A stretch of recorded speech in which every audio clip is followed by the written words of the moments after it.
Empire.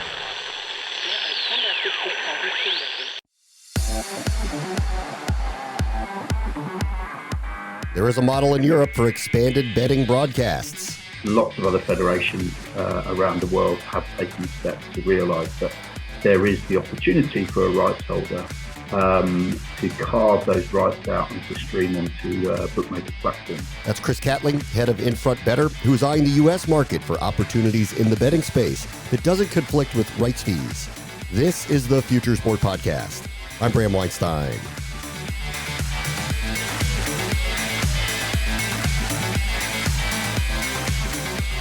Chris Catling is a former international rugby player who now is in the midst of a scrum to find a lane in the emerging U.S. betting markets.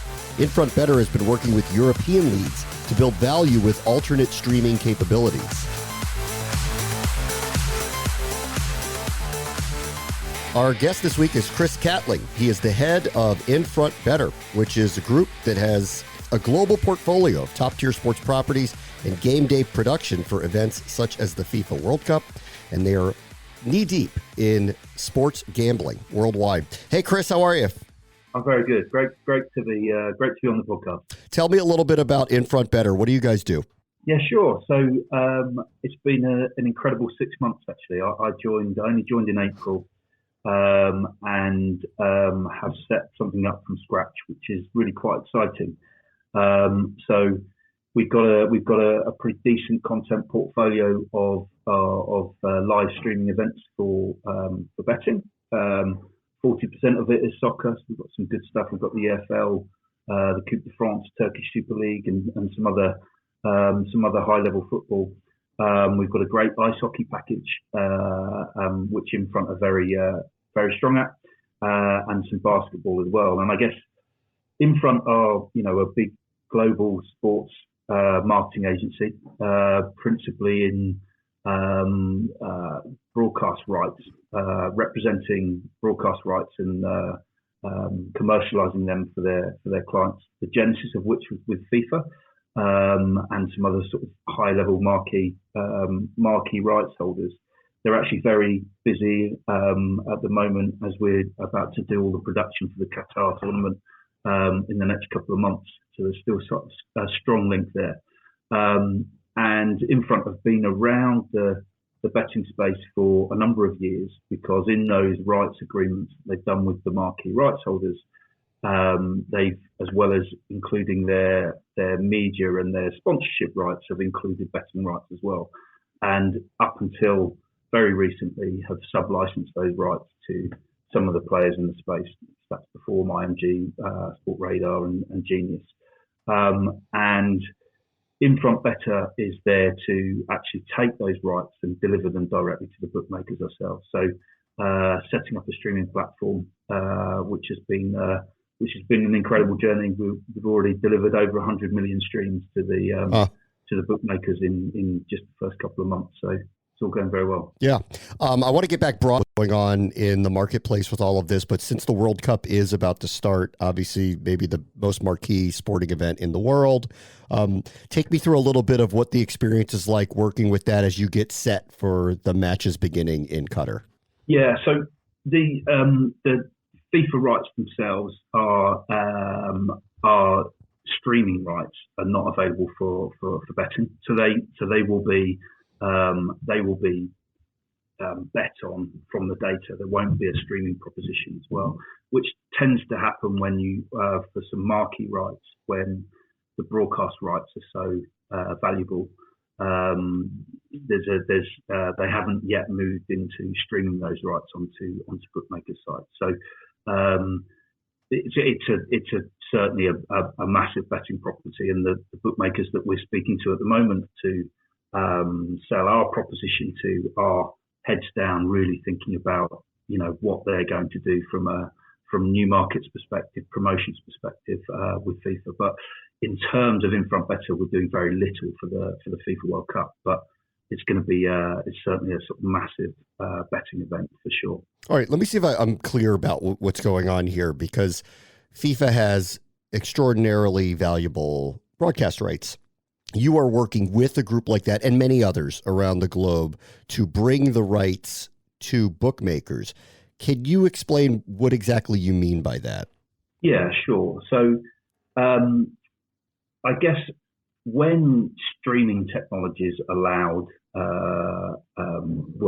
became a thing over a decade ago, companies such as Stats Perform and before the Perform Group back then and Sport Radar realised that you could carve a sport right out and stream that directly onto bookmakers' websites and carve that out from broadcast rights. And that was not in conflict with the broadcast rights of these groups on the traditional linear or whatever platform they're using to broadcast their games. So there's some strict stipulations that limit the quality of the stream and reduces the screen size to what you do. And actually, in the analytics that you'll see from bookmakers' streaming sites, it really is a different audience.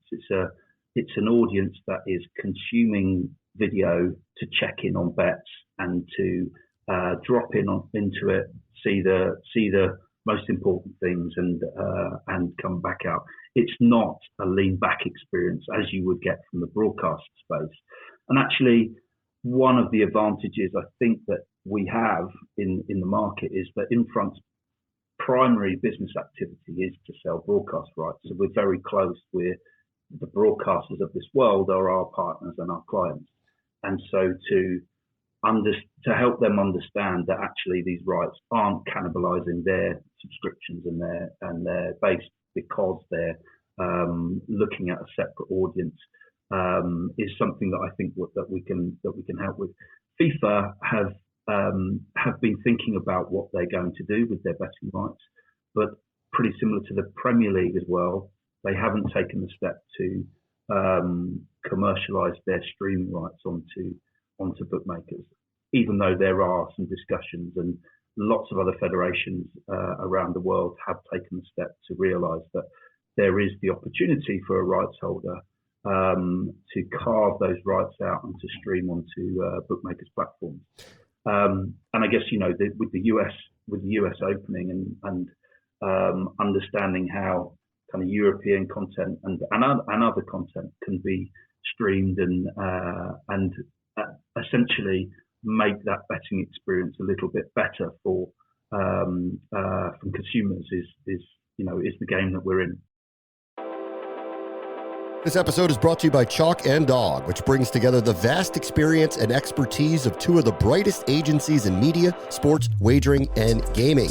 With deep roots in the UK and the US, the agency offers expert guidance in everything from market entry to market expansion for startups as well as established global brands powered by best-in-class communication and creative experts. Chalk and Dog has vast international experience and delivers results-oriented, tailor-made solutions for B2B and B2C organizations.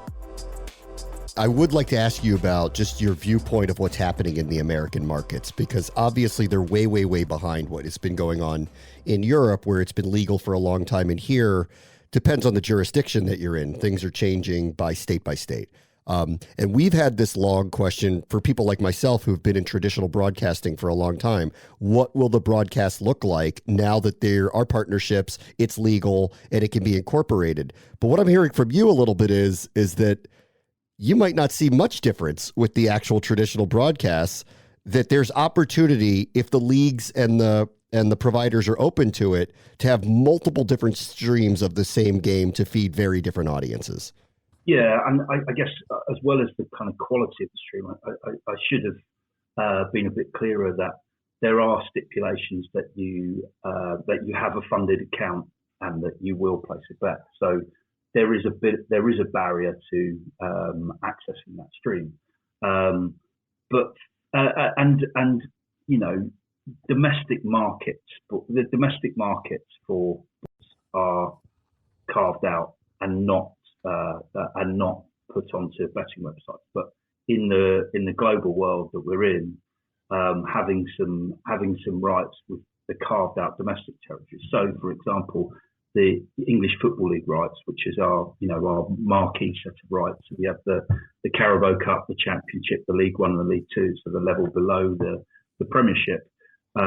We're carved out in the UK, and the domestic market is not for us to commercialise to bookmakers because of the large domestic broadcast deals. But that content is, gold dust to other European countries and the other countries around the globe that are pushing, these events for people to bet on. It's interesting. Okay, so tell me a little bit about where you see this all heading. Where is this going in the United States, in your point of view, as things start to materialize and mature here? Yeah, I think it's it's super interesting. I think one of the reasons why Infront we've decided to set up this division now is because of the global growth of betting and driven by the US market in particular. But then there's other really interesting geographies, Brazil, India, Japan, all of these territories where betting is currently unregulated and in various states of legality, and they're now looking to sort of open that up. And I think having tremendously populous areas like that with really interesting markets with interesting sports coming up from there, I think is why it makes sense for us to come into this market now.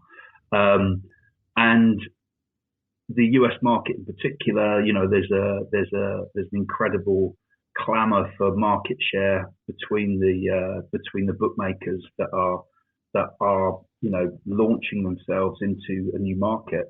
And the other thing that I think that's quite interesting, and I've had a number of calls with various different US businesses that find the UI and the user interface and the ease and access of gambling online with European books quite difficult. And there's been a number of companies pitching to me on how do we make that UI more accessible. And I think that's the US consumer is demanding an easier access to do that. I think it's an interesting debate because in Europe, we're coming to the end of Safer Gambling Week in the UK, and over here there's some tough government regulations in making sure that problem gambling is controlled. And I do find there sometimes there's an interesting juxtaposition of the US opening up and basically wanting it to be everywhere. I was being pitched to the other day with a company that had a TV remote that had that envisaged putting a bet on that the family would be sat around and making bets from that, and that feels that that's probably going a little bit going in a very interesting direction. And I think for us, I am really interested in making the video experience and actually the UI and that experience for a gambling consumer better than what it is, and making interactivity on the video, speeding the video up so it's in complete coordination with the data, is our products that we're really looking at and really looking to bring to the market. You have a background. You had mentioned that you worked with Stats Perform, which is an analytics company as well. What did you learn through that experience in dealing with sports analytics as you head into this space with this company? Yeah, for sure. So I was at Perform when they merged with the Stats business, and it's a great business. Heavy investment into AI and really understanding how manipulating and editorializing can really help make sport more interesting. And for sure, it was a really good time of my career there, and the data expertise that the company has is very good. And for sure, that has to play a part in what we do at Infront Bettor. Betting is driven by data feeds, essentially. Betting companies are using the sports data to create in-play markets and make things more interesting. So data plays a part and has a part in our future. We're having some really interesting conversations with a number of different partners. I mentioned ice hockey being a kind of expertise of Infront, as we have a number of very deep relationships across the ice hockey world. And for example, in ice hockey, there's a chip and puck tracking solution that I know the NHL have adopted in the last couple of years and is in many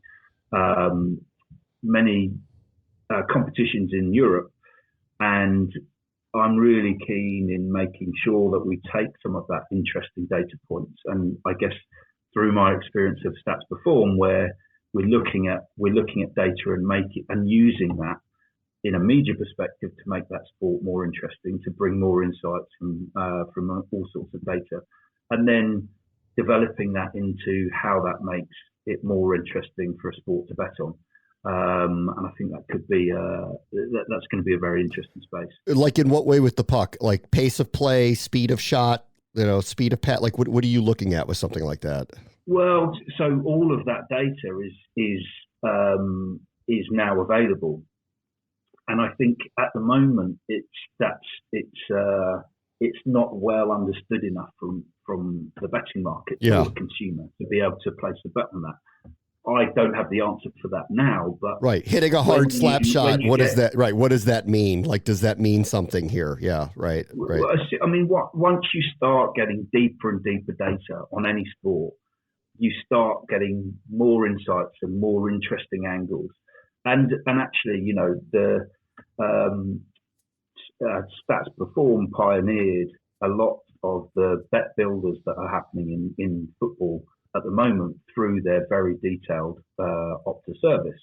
And so now for football games in Europe, there's incredibly detailed bet builders that go down to players with over 50 passes, the number of corners in the match, the number of shots on target, the number of shots.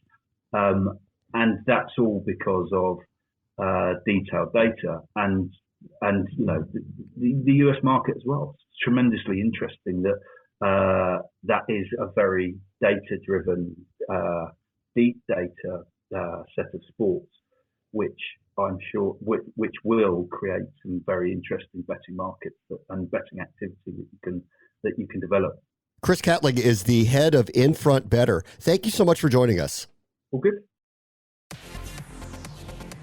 On the next Future Sport podcast, NIL doesn't have to be just brands paying for influence. The millions of high school athletes and even youth athletes who want to, eventually play at the college level. So that's really where the idea came. I grew up in New Jersey. I was a football and lacrosse player. I know I could have used sort of this type of mentorship and coaching along the way. And then, so I sort of understood the need and opportunity from the high school and youth sports side. That's Patrick Johnson, CEO of Vantage Sports, which is helping match athletes with youth programs for paid mentorship. That will do it for this episode. As always, the future is now. This is the Future Sport Podcast. I'm Bram Whitestein.